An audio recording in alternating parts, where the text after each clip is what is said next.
নমস্কার, আশা করি সকলেই ভালো আছেন। আমিও খুব ভালো আছি। দীর্ঘদিন একটানা বৃষ্টি হওয়ার ফলে মাটির টবগুলি খুবই ভিজে যাচ্ছে এবং ভিজে যাওয়ার ফলে শ্যাওলা হচ্ছে।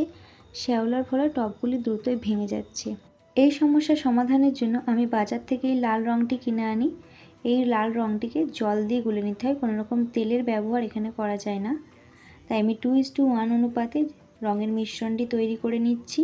খুব একটা গাঢ় করিনি গো, পাতলাই রেখেছি। এখানে বেশ কিছু টব আমার নতুন এবং কিছু পুরনো আছে, যেগুলিকে আমি ধুয়ে পরিষ্কার করে রোদে শুকিয়ে রেখেছিলাম। সেগুলির মধ্যে খুব ভালো করে রং করে নিচ্ছি এবং রং হয়ে গেলে আমি কিছুক্ষণ রোদে এটাকে ফেলে রাখবো, যাতে রঙটি খুব ভালোভাবে সেট হয়ে যায়। এবং পরবর্তীতে নিশ্চয়ই টবগুলিতে গাছ লাগানোর ভিডিও দেব।